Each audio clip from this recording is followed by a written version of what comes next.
Hello, this is Chanda Smith-Baker from the Minneapolis Foundation, where I am the Senior Vice President of Impact and the host of Conversations with Chanda. On today's episode, we welcome Caroline Wanga, who leads Diversity, Equity, and Inclusion for the Target Corporation. I wanted to have a conversation with Caroline as she is a person who I greatly admire. I met Caroline 20 years ago when we were both single moms trying to figure out where we were headed. It's been a pleasure to watch her leadership unfold. What I've appreciated most is something that she says often, which is who you are is non-negotiable. I want to talk with Caroline about how she has continued to show up as who she is in her most authentic way inside of Target.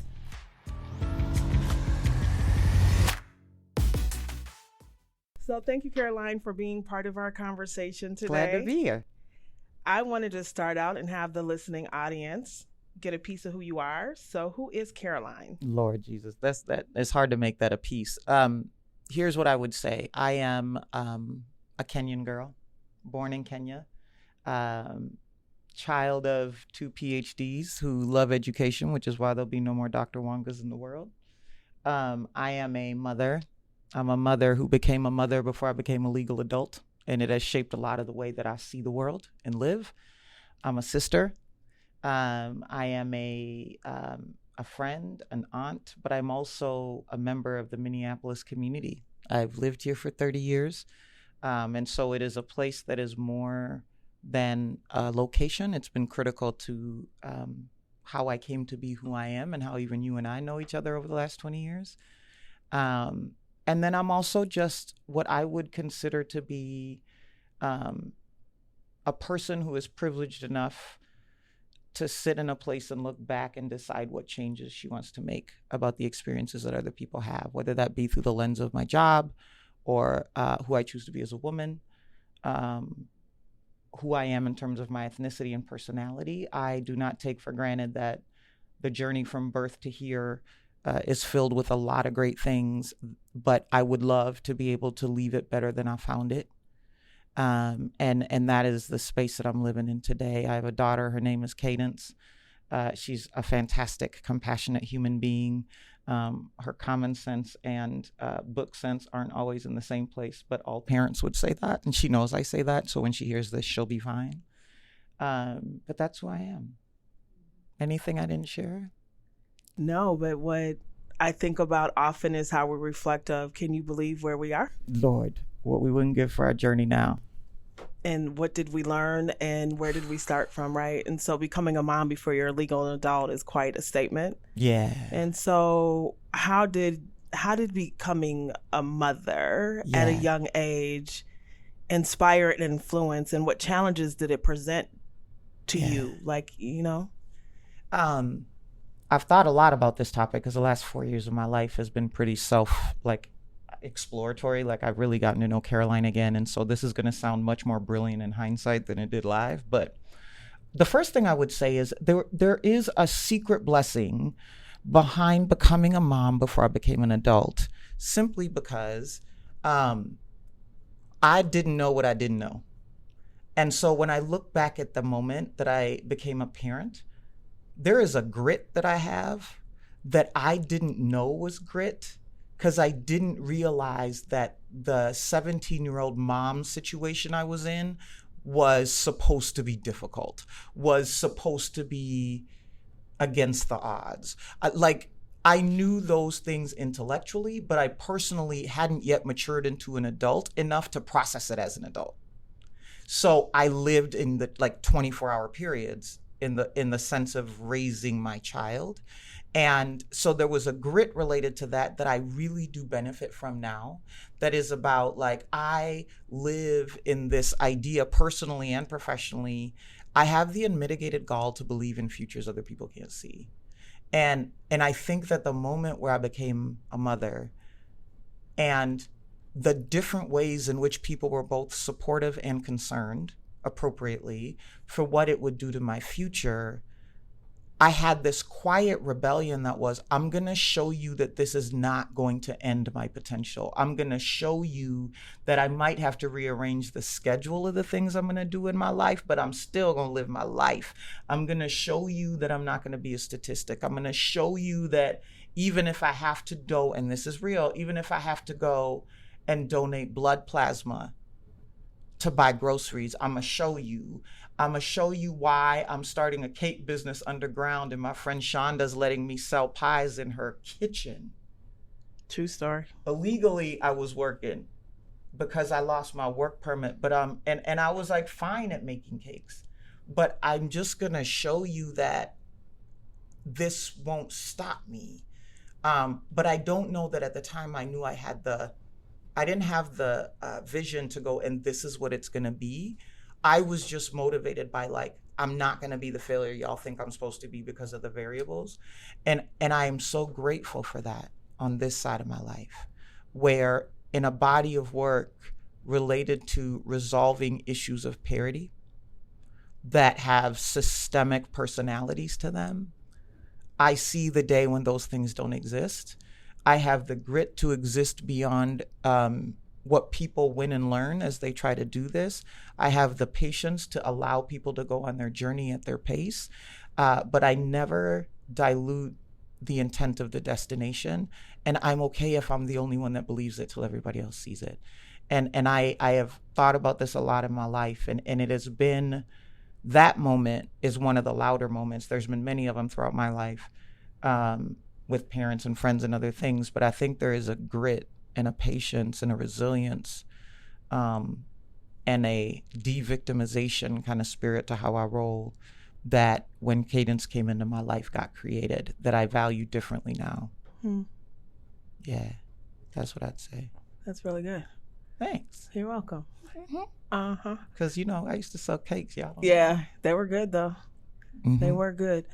The other point that I think was pivotal, and you'll have to affirm if it was or wasn't, but losing your work permit. Yeah. Right? Like, that could have landed you in a really bad place. And maybe it did for a moment, but it also allowed you to perhaps see an opportunity that you wouldn't have seen the same way had you not lost it. Yeah, I mean, the story of being an immigrant has so many facets to it, regardless of where you immigrate from. And for me, we came under my parents, and so the visa we were on, all of that stuff was related to my dad coming here for his education. So for those that are wondering, yes, we were legal. We decided, my parents decided, because we were children, to pursue permanent residency. We applied for it as a family. It took the powers that be a really long time to move to the next stage, which was interviews. So when we walked into the interview, I had aged out of the application, and I didn't know that until I walked into the interview, and the gentleman interviewing us said, "You have to leave the room. You're no longer." So we had no idea till we walked in there. We wish we would have been told that, but the process to get to interview took years. So I was at the right age when I applied, but at the interview, I was over 18, and we didn't find out. They kicked us out of the room. So it wasn't even anything we had a prediction around. Well, the consequence of getting kicked out of the room was that I no longer had a legal status, because we were in the process of applying for permanent residency. And as long as I was in process, I had a status. It was the status of in process, from political asylee to permanent resident. You kick me off the application and I don't have a status. Now, the solve was I had to restart the process, but because I was in a status that I was, you have to have a work permit to be authorized to work when you're in the status that I was in, which is not abnormal. And you have to renew that work permit every year. In fact, your Social Security card says not valid for employment without additional documentation. That's what's stamped on your Social Security card. And so when I came off that application, I also lost the right to work, because now I don't have a legal status to get a work permit to be employed. And you were a mom and you had bills to pay. I had a 5-year-old. And so I walked into the job I was working and told him I couldn't work there anymore and cried with the boss that I had because she couldn't do anything. And the next big milestone coming up was Cadence's 5th birthday. And Cadence wanted a Barbie cake. And I couldn't afford a Barbie cake.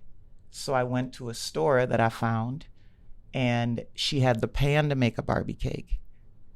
And I asked her to show me how to make the Barbie cake.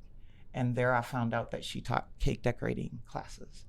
And so I enrolled in her cake decorating classes. And for the season, which ended up being almost 2 years that I was ineligible to work, I made cakes. And friends like Chanda would allow me to cater their events. And I used to do this thing called the Taste of the Holidays, where I'd make pies and take orders. But it all started with wanting my baby girl to have a birthday party. And I learned how to make the cake from the lady at the store. I borrowed tables from my church and put them in my backyard. And I didn't really have any money for a theme, so I called it a play date party, which meant we're just gonna play with toys and have a Barbie cake in my backyard at 1614 Emerson. And you just make it through. But it was a significant altering experience because my ability to provide for my child was disrupted by a systemic error. And I don't think there's a person out there that hasn't had an experience like that, where something beyond your means creates a moment where you're not sure if you'll be able to survive. But the beauty of it is the village, right? The village that is you, and the village that is everybody that was raising me and Cadence at the same time. Mm. And people still came to the Playdate party, and they didn't talk smack because it was low budget. They didn't care that the Barbie cake was a good attempt. And I just kept renting pans and baking cakes till I could work again. Mm-hmm. Yeah. I was working anyway. I was hustling. Mm-hmm. When you look back at your life, are you amazed at yourself? I've gotten there. I wasn't always there. Mm-hmm. There's a lot of things about my life that are great. The moment that I chose to be a parent is a moment that only in the last 4 years have I figured out how to reconcile psychologically. I spent most of my adult life wondering what would have happened if I hadn't had Cadence, and comparing myself to people who I knew at that moment and whether or not I was advancing at the same rate they were. I was 30, 35, physically and chronologically. Psychologically, I was stuck at 17. Even though I knew I was moving forward, I was looking at life through, but what would have been better if I hadn't? What would have happened if I'd have stayed on my track scholarship at Hamlin? Right? What would have happened if I would have been able to be an Olympic heptathlete like I wanted to? What would have happened if I'd have stayed in school? Would I have found a husband? Like, what would have happened? What would have happened? What would have happened is how I lived my life up until about 5 years ago, when I had the realization of where I was chronologically versus psychologically. And the beautiful thing about what's happened in that time, once I had that awareness, is I've had the opportunity to celebrate birthdays and milestones by reflecting upon what's really good about where I am that has nothing to do with when I became a mom. And that has been a wonderful exercise in celebration of self. Mm-hmm. And then to move myself psychologically has been about, and every time I notice something that's just goodness and grace and blessing, I get to celebrate a birthday and psychologically try to align my psychological age to my physical age and see the life that I'm blessed to have that is just not a life that anybody can be guaranteed to have, that has nothing to do with the fact of when I became a parent. And when I took that filter off, I am humbled and grateful and obligated for where I am now, mm-hmm. not because I don't deserve it, but because it's miraculous.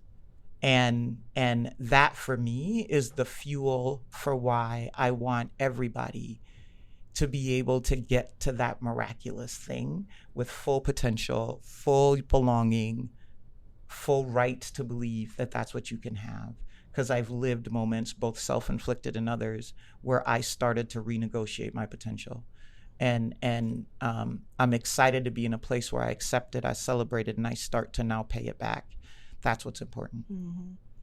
There's a lot of people in the community that have made choices that may have been of their own doing, or that may have had systems that have interfered somewhere in their life that they may be holding on to in some way, in shame, or fear of being vulnerable, or understanding what that experience may bring them in life in terms of blessing and how it may be motivational or inspirational to others.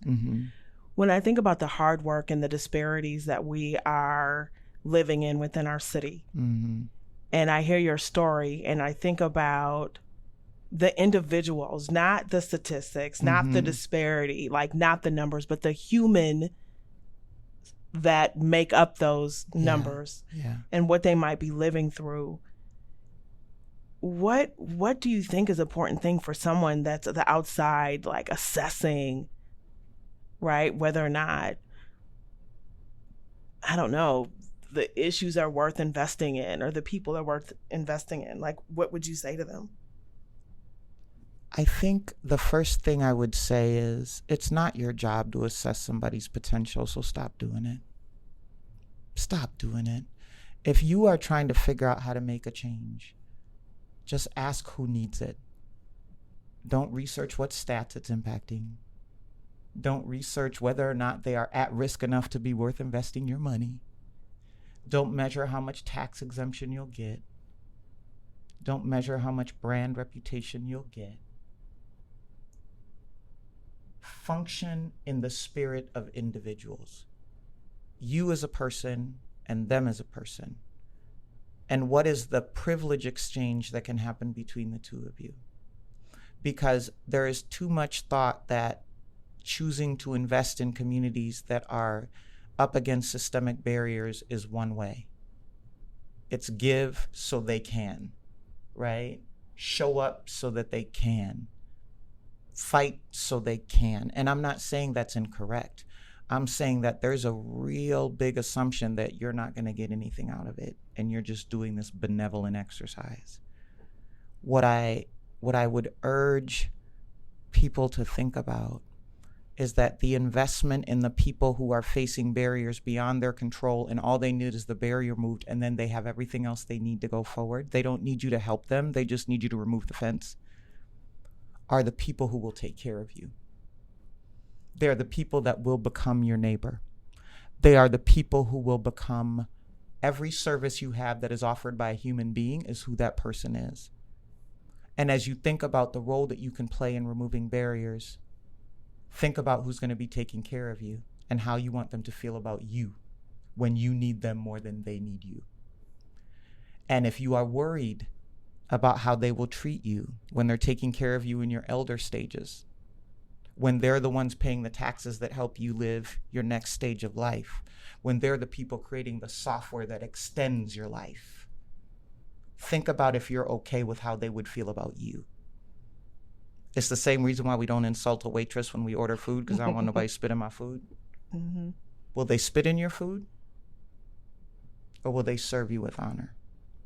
And what role do you play on how they think about you when they get the choice, because they are in charge of your care financially, societal, geographically? How do you want them to feel about serving the people who had the opportunity to play a role for them? And will you feel good that you've invested in a way that they'll return that? Or will you be concerned that you were too obsessed with other things and now you're not sure if they'll give you the full capacity of what they have because you didn't give them what you had when they needed it? A privilege exchange. That's a privilege exchange. Yeah, that's good. So I've known you since back when. I mean, if the walls could talk. If the walls could talk, we wouldn't want them to talk. Or we make a movie first. Yeah. So we can control the narrative. That's right. So I've watched you evolve. And you've become bolder and bolder, and I've heard you talk about who you are as non-negotiable. Can you say how you arrived at that and why you share that as part of your giving to community and your community at Target, that who you are is non-negotiable? So first of all, I would say we evolved together. I would say we watched each other, we walked together, we fell together, we stood together, we laughed together, we had fun together. So I would say I think our evolution was collaborative. I think we've walked that journey together, and I've watched you in the same way you've watched me. Right. What I would say about the who you are is non-negotiable piece, it's actually, I would categorize it as actually an exercise in atonement. And what I mean by that is I am hypothetically angry about how long it took me to step into all of who I am, because the liberation I live in now is so wonderful. And man, did I waste a bunch of energy trying to wear New York and Company cardigans, right? And putting lye in my hair, not because there's anything wrong with lye, I just didn't want to, and it burns and it hurts. I just have to reconcile and forgive myself for waiting so long to step into it, because the liberation, the spiritual, psychological, and physical health, the miraculous manifestation of things that were really easy for me that people think are mind-blowing, that are signs that you are operating in your purpose, could be so much further along had I started that sooner. And so the journey of who you are is non-negotiable. That is the story of how I got to where I am right now, but not the end of the book, is a story in trying to make up for that gap by getting people to step into theirs sooner. Because the experience in living of all of who you were created to be and pursuing that as the impact you're supposed to make in the world is the sweetest thing you've ever felt. You will feel grounded. I've talked about, I'm a D+ Christian, like he's just not done working with me. And I talk about, there's a concept in the Bible around Jesus being in a boat with some disciples. Y'all gonna see how much of a D+ Christian I am right now. Jesus being in a boat with the disciples and there's a storm. And they ask Jesus to calm the storm. And that story is fine. Who you are and not is non-negotiable is about learning how to calm yourself agnostic of the storm raging. Because being centered to who you are gives you a confidence that no matter what's happening around you, you'll be fine. And what you are bringing to the table is exactly what you're supposed to. And it's an acquired taste, so everybody ain't supposed to like it. And instead of pursuing the people who you want to like it, go after the ones that already do. And spend 90% of your time doing what you're naturally good at and 10% just mitigating the risk of what you're not good at. Accept the people that don't want to be in your space because they can't be next to your authenticity, and find the people who are comfortable with it. And then figure out how to, with your own liberated authenticity, allow others to coexist with yours. And if the world and individuals within it got to that place sooner, oh my God, how many problems would be solved, and how many things would not manifest because we're making other people responsible for our own issues with ourselves, right? And if people can get comfortable with themselves, what do we jump past? Systemic issues go away, by the way, because most of them are created by a self filter, right? Not a us filter. And so you would stop building systems based on what's best for you. You would build systems based on what's best for the least. Because it would be much easier to find the people that really need the help, because the ones who don't would be standing strong in who they are and offering the dividends of that to those that haven't gotten to that place. And that's what who you are is non-negotiable. It's an exercise in atonement to resolve the gap between when you don't know who you are and you know who you are, and trying to get people to that place sooner so we can go kill it in this world is what it's about. What and how does that manifest in a workplace? Well, first of all, it has to do with where you choose to work. Okay. One of the quotes that I use often when I do that talk is, who you are is who you are. If you can't be who you are where you are, you change where you are, not who you are. And as simple as that sound, it's profound, because most people don't think about it that way when they think about an employment relationship. Although they think about it that way when they think about a people relationship. They think about it that way when they think about a relationship between them and their retail therapy. They think about it when they think about where they go eat food. I often talk about in the Black community, potato salad is a big deal. And people will literally starve if they don't know or don't like whoever made the potato salad at a gathering. Like literally will starve, like I'm going to Shake Shack to get some fries, but yet will work anywhere. We're picky about the wrong things sometimes. And your desire on where to spend most of your day should be based on the place where all of you is allowed to exist. And every employer may not have that, but be in indignant pursuit of the one that does, because you will never achieve the fullness of your potential if you choose to put yourself in an environment where who you are isn't what matters.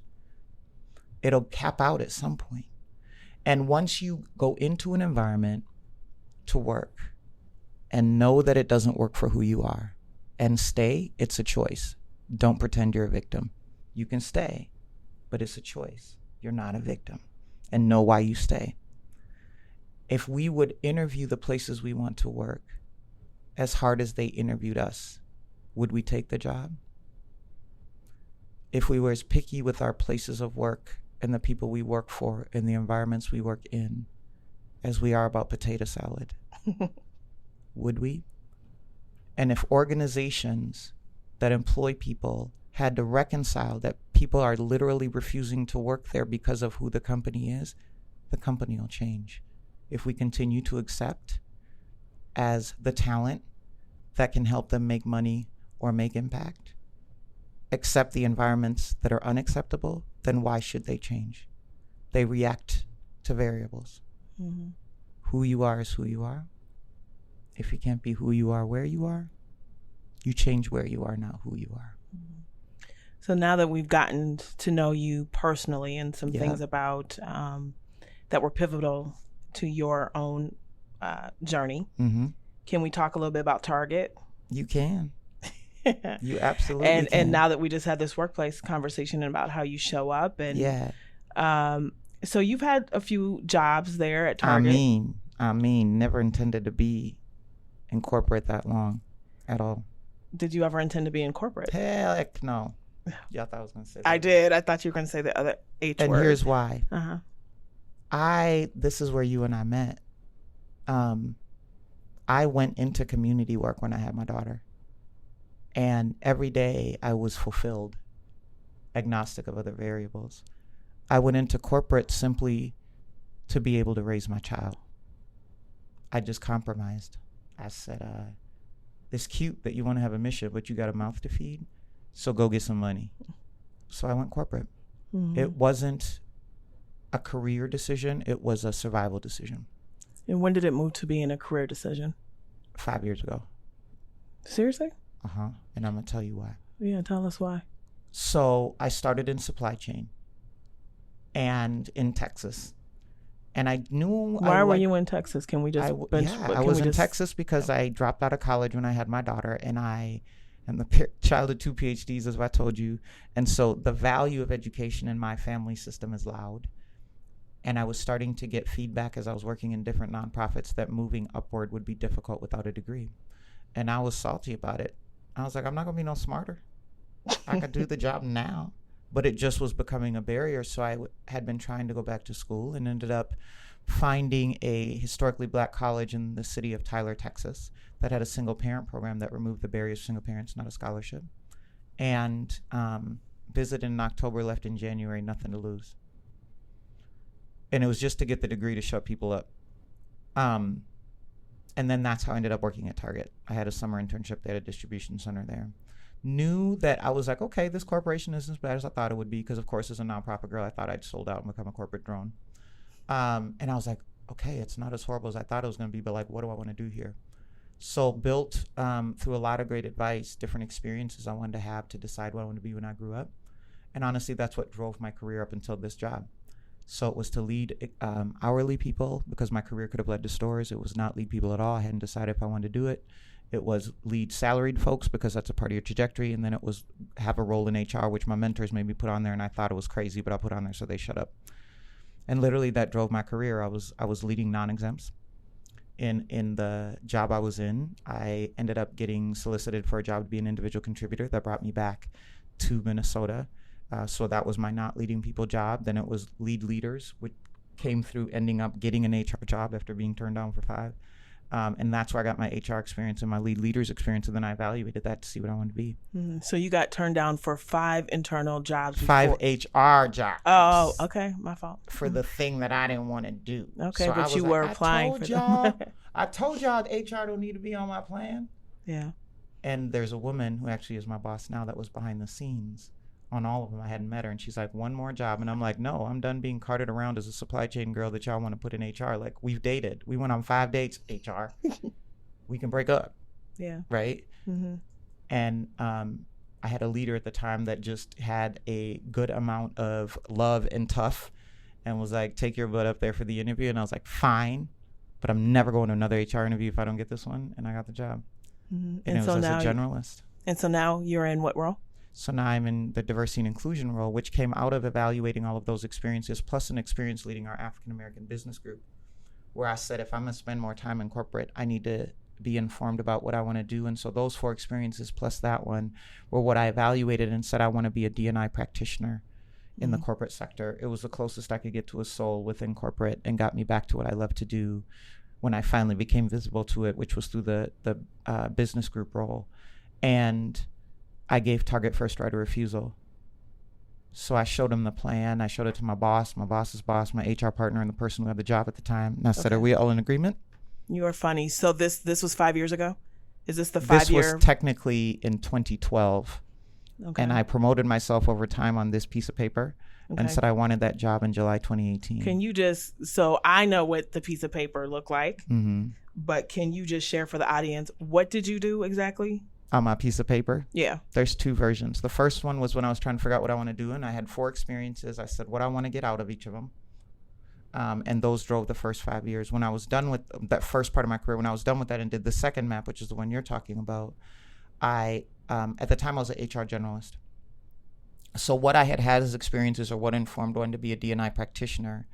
And then what I did is I defined through what I would get to do as an HR generalist, the businesses I wanted to support so that I could get visibility to the businesses that the D&I practitioners work with in the company. And I went to my boss and said, so here's as y'all are talking about Netflix move and talent dialogues, here's the moves I want because they have the businesses that I want to understand that work with a D&I job. And then for fun, I promoted myself over that time and calculated that it would be July 2018. And this was June 2012. The reason why I remember that is because I was daydreaming at a conference and doodled on a piece of paper with the date on it. And I gave it to him and I said, are we all in agreement? Yep. And then we put it away. Fast forward to November 2014 when my boss calls me and tells me, now mind you, this is November 2014, where my boss calls me and tells me, hey, remember that job we're going to have you do? Here's the details, but there's a D&I job coming. Do you want it? And I'm like, but July 2018, it's like 2014. I got stuff to do. But then it was like, Wanga, shut up. You opened your big mouth. And so I took the job in February 2014. And here we are. And it's the first time in my entire life in corporate America where I am working in a job that is aligned to my passion. And so I don't feel like I'm working. And so when you said, like, you know, when did that moment come? The reason why I said 5 years ago is because I, in hindsight, strategically, in the moment it was strategically, moved myself into taking ownership of aligning who I was with how I wanted to make money, and indignantly fought on behalf of Target. I would love to do it with you, but it was a statement about this is what I want to do. And so I will find the partner that's going to let me do it, but I will give the place that I am first right of refusal. And they decided not to pass. And I will never regret choosing to fight for Caroline and what she needed, but not in an antagonistic way to Target, in a way where I'm going, instead of Target being the hub of the wheel and me as the spoke, I'm going to be the hub of the wheel and Target gets to be a spoke. And therefore Target gets to be a part of my experience versus me needing to be a part of Target's. And that partnership has been beautiful over the last 5 years. And I couldn't have asked for a better moment and a better experience in the last 5 years. I liked the 15 years, but this has really been the best of it. Mm-hmm. So when you started in this role, you didn't have dreads? Oh, heck no. And now you have dreads? No, could not. I'm sure someone told you not to have dreads in a corporate environment or something along that line. And so there's all these unspoken rules about how you survive as a person of color. Listen. We listening. Tell it. So here's what's funny about the hair thing. like my hair, my life, you know this, has been an accessory. Like I've had a fade better than most black men's fade. I had waves and everything. I have had braids. Like my hair has always been an accessory. So I'm not a person who didn't ever want to change their hair. Locks is something I'd always admired. But there was a narrative playing in my mind that they're unprofessional. You don't wear them in the workplace. They're forbidden. I couldn't tell you who, where, or when that was told to me, but the narrative was loud and rooted. And so I just never did it. And when I got this job, I had a moment of conflict where I was like, so you just gonna tell people to be who they are and you're afraid to change your hair, Wanga? Like that's how we're gonna live our life? And so I cut out my micro braids and I went and started twists with fear. And thought that literally for the next week, everybody that was looking at me was about to fire me. It was that heavy. Like I literally all of a sudden became concerned for a very successful career where Target and I have contributed to each other for 10 years. And all of a sudden, because I changed my hair, that entire relationship was in question very realistically in a way that I was infusing a lack of psychological safety at work because of how afraid I was. And the reason why that's an important story to tell is because, first of all, what's really important to share in that is we're talking about a scenario where there's a group of people who feel like their hair in their natural state will cause them to not be able to make money. Like, just process that for a second. The hair you were born with will become a career limiter. Like, just process that for a second. Just like, what? So you've been manipulating your hair. If you want to do it for vanity, fine. I'm talking about the people who did it to survive. Just to be employed? What? Happens every day. Yeah. Right? And so, but it's real. And there are some places where it's a documented policy that it's against the rules, and there's other places where it is a lived policy. But what Black women, as an example, have to reconcile every day, every job transition, every interview, every podcast, every whatever, is how am I going to wear my hair? And that is not a question that for us is the first question is beauty and style and aesthetic. It's a question we're asking that with it comes, do I have the patience for explaining to people what I'm doing with my hair today? Do I have to worry about somebody touching my body without my permission because you're fascinated with my hair? You can ask, but I'm worried about if people are going to touch me. And if there was any other scenario where somebody was talking to me, they wouldn't touch me without my permission. But because my hair is curious to you, you're going to touch me without my permission. And I don't know you, stranger. You're not in a McGruff house. That's for generation people. It's also a place where you go, at what point will I reach a certain place in my career where I can wear the hairstyle I've always wanted to? I'll go natural when I get to a level. I'll go natural. It's a situation where you literally are making a decision based on your hair about what your career, what your job, what your performance, what your reputation is going to be. And there are entirely too many people in the world that never have to think about that. And so when I put locks in my hair, the decision I was actually making is, it's something I've been covering. And if you don't know the topic of covering, look it up. I've been covering that I can't cover because I'm in a job where I'm asking people to bring who they are. But I am fully prepared for my employer to break their relationship with me that is very solid because of my hair. And I was prepared for that to be a consequence. It didn't happen, but that doesn't mean I didn't have the psychological concern that it would and what that does to your health.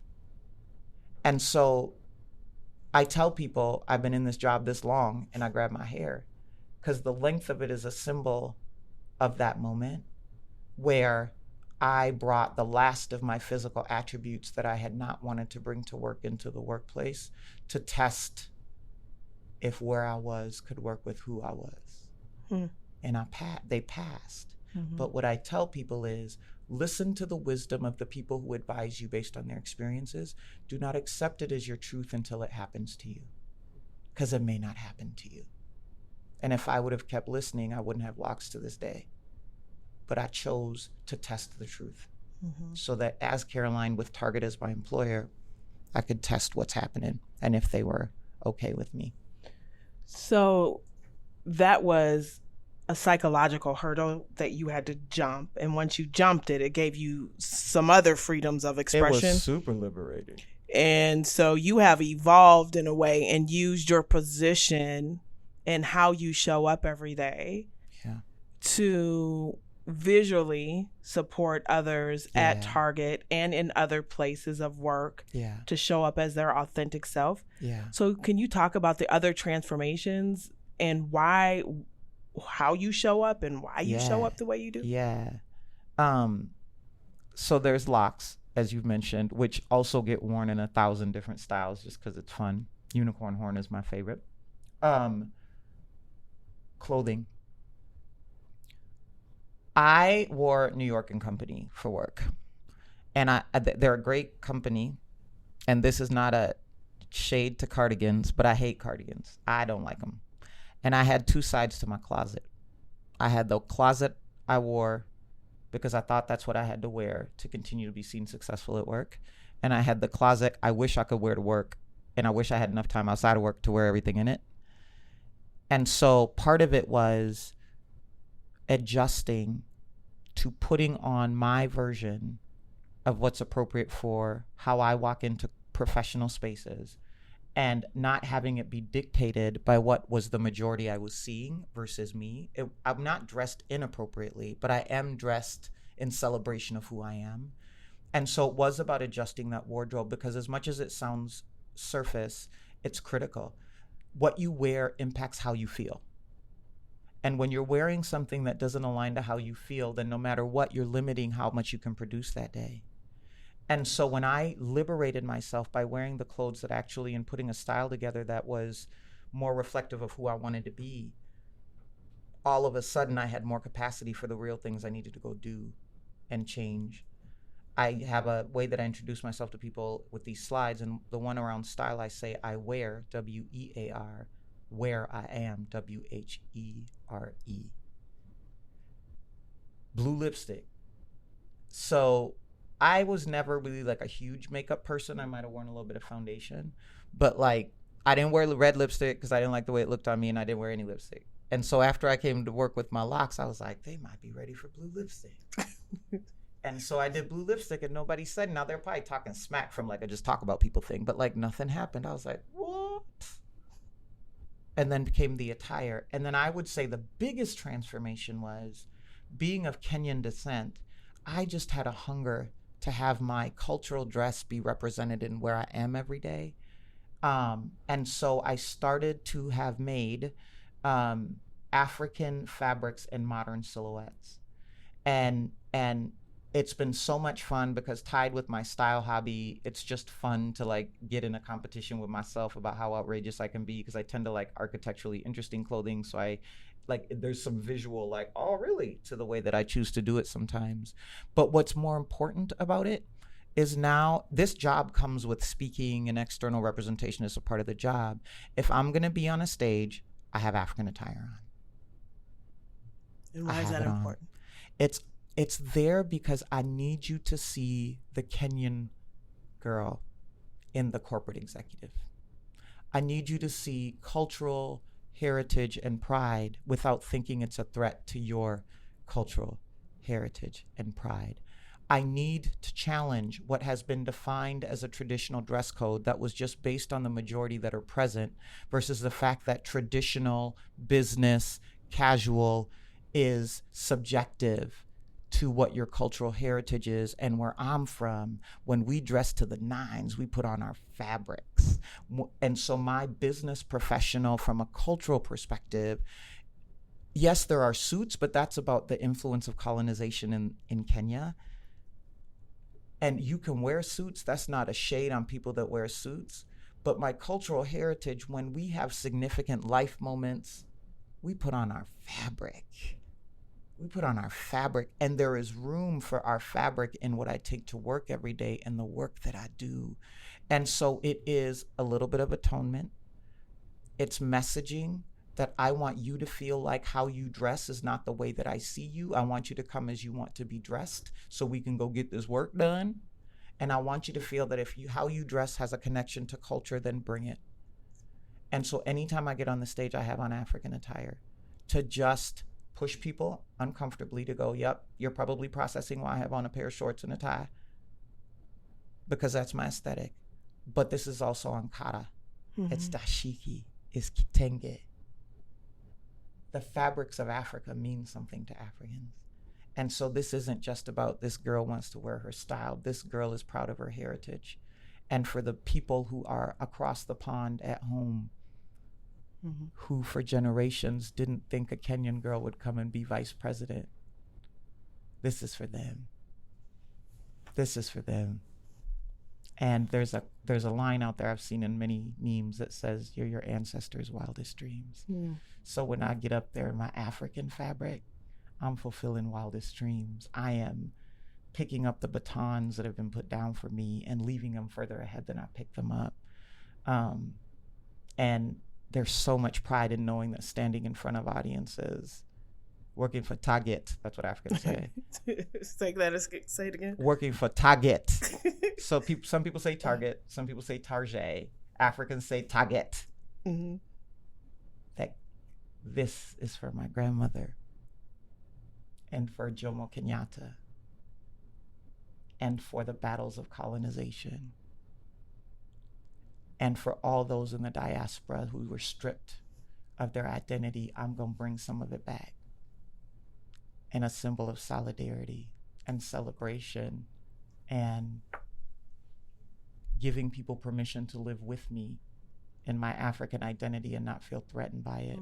Because the principles of Africa. Lucy was found in Africa, by the way, so pretty much Lucy who? Lucy, the fossil thing was found in Africa. We're all African. They found it in East Africa. Go look up Lucy. Anyway, but it's reconciliation for misinformation, disrupted pathologies, selfish story documentation about who African people are. And so if I have the privilege of standing in front of audiences with a Fortune 50 company in a corporate officer role, I want to write a new story for those that may have the wrong story by saying, I'm good and I'm Kenyan. I'm smart and I'm Kenyan. I'm a girl and I'm Kenyan. I work for Target and I'm Kenyan. And those things don't need to be separated, nor do you need to be surprised when you encounter me, because there's a lot of me's you've encountered. They just didn't get access to this stage. And don't make them have to get to this stage to be acknowledged. That's why I do it. My girl. My girl. Man, so much power in all of that. I almost hate to pivot, but I don't know if it's quite a pivot. But there is something about being in front of audiences and the power of convening yeah. and the power of using your platform. Yeah. And I'm in discovery mode and the foundation is in listening and learning mode. Yeah. Right? I'm in a new space and I'm trying to get to my stride. Yeah. And you know, what advice do you have me in this role? And especially, you know, is there power in convening? I mean, is there something that can shift and change by just being in front of an audience to help change narrative that can be applied to philanthropy? Yeah. I mean, the first thing I was thinking as you were asking the question is, I think one of the principles that are really important to understand in this question is there can be a difference between the message and the messenger. And if you're willing to treat those things differently, you will make impact. I think what often happens that gets in the way of things like being able to convene stages like that is that there is an over desire for the messenger to own the message. And if there are entities like a foundation or other philanthropy entities that are willing to craft the message of intent, but flexible on how which messenger delivers it, if that ego calibration could happen, we would see much more impact to our work. So as an example, the Minneapolis Foundation, I know a little bit about you guys because you employ one of my best friends. But if I take it as an entity aside from my personal connection to it, Nobody in the community knows who the foundation is if they aren't an entity that gets money from the foundation. There are or you if guys they have, give money to, or if they give to it, right? Like there's an individual to foundation relationship, and there's an organization to foundation relationship that is about the exchange of resources. If you aren't in that circle, you don't know who the foundation is. You don't know what diversity and inclusion is. You don't care. What you care about as an individual is your lived experience. The opportunity comes when organizations that play a role in philanthropy are willing to let go of the messenger being their decision and become good facilitators of the message and trust the messengers to deliver it in the best way for the audience that needs to hear it or for the people that need it. So if it's a big stage and the moment makes sense for Chanda to be on the big stage, to share a story to the big stage, because this big stage group of people are hard to access individually. And so when you have them in a captive moment, take advantage of the moment, do it. The wrong side is only having a strategy that takes advantage of only those moments. We only do those things when we're in a stage at a conference, and organizations have to watch their ego, because that's often how you evaluate whether or not you want to take the opportunity to speak. Is it in alignment with who we are? Is it too small for us or too big for us? Versus who's the audience? What's the message we need to share? And is that the right way? But there's also a part of this that's super grassroots. Chanda, you're super connected in community because I've sat with you in community for over 20 years. You're at the Minneapolis Foundation as the lead of community engagement because of your connections in community. My hope would be that you are allowed to use the expertise of being a member of community and having a network of community to influence the work the Minneapolis Foundation wants to do however you need to.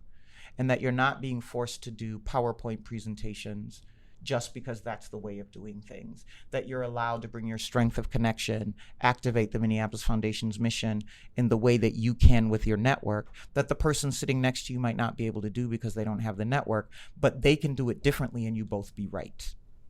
And we often find ourselves in places where the stage, the moment, the messenger is something that we judge each other against, or we decide isn't good because it's not traditional or the way the person who's talking to us did it. And so as much as I get on stages, I do a lot of grassroots stuff on my own that I have never written down on a process map and never will. I do a lot of relationship capital, but that goes back to how you and I grew up. We're community organizers at the end of the day. Our number one plan is always door knocking, tea, and conversations. We go meet kids after school to get them to do what we need them to do. We go sit with mothers at North Point to get them to do what we need them to do. We don't need a strategy deck. We don't need a suit, right? We don't need a corporate fund. We don't need a title to go and sit with the people we're in community with and do the work of the big organization. The goal is to be agile, and organizations become flexible with the mission being delivered through the messengers that are qualified to do it their way. And don't claim you want a different messenger if you're not going to let them do it with their expertise. And if you're going to force them to do it the way the organization wants it, you'll fail. Mm-hmm. And I have had the privilege in this job of being allowed to do this work the way that I think it should be done, without question of my methods, because the results demonstrate themselves. Mm-hmm. And the more I deliver results, the more there's trust, even if they don't understand, that my methods and my approach and my strategic intent will work, because you're seeing results. But no, I can't put a PowerPoint together and present to you why. And don't make the fact that you don't understand it my problem. Understand the results. And then just choose to believe that what I tell you or what others tell you are the experiences are true, and find where you can help, instead of making it my job to prove you right, or to prove myself right with you before you'll help. Trust I'm telling the truth. Look at my results to see if I did it. And if those two things are working well, leave me alone. All right. Some of the principles of boldness, yeah? Yeah, but intentionality and who you are is non-negotiable. Because telling people to trust my methods requires that I trust myself enough to know that I will deliver. And I don't spend a ton of time trying to solicit support for my move. I just move. And a pattern in my life that has been true, that may sound arrogant, but it's just reflection, is I'm never the cool kid when I come to a group. I'm always the weirdo. People are like, who let this girl in and who employed her? Because I'm always in some other train of thought. I function differently. Every time I join a group or an entity or a stage or a moment, I'm the weirdo. And I always come out the popular girl. Why? Because people don't know how to deal with who I am for themselves until they see the results connected to it. And if that's how long it takes them, then I'll be alone until they get there. And I'm okay with that. I want to thank you, my sister friend, for spending time with me. The fact that we here, well, we wouldn't give for our journey now. Man. Who would have thought that we'd be sitting here having a podcast? First of all, when we met, we didn't know what podcast was. There wasn't no podcast. No. 2 girls living in North Minneapolis trying to raise their children, trying to work at the NAACP, get work done at Oak Park, at North Community Y, Turning Point. Yep. Well, we wouldn't give for our journey now. And we hope that the Alans and the Cadences of the world take it further. Yep. The Blessed beauty to of be the here. journey, right? The beauty Blessed of to it. be We didn't here. know it then, but we know Lord it now. Jesus, and thank you for the coverage, because there were several very special decisions in my life that, but for God. But for God. Thank you. Of course. Thank you for having me. I hope this is helpful. My ask is, do one thing with how you're feeling right now. Do one thing with how you're feeling. I don't care what it is. Do one thing with how you're feeling. Please check out the Minneapolis Foundation website to find more episodes of this podcast, information on upcoming events, and for my book recommendations. Thank you to Weber Shandwick for their partnership and support in making this podcast come alive.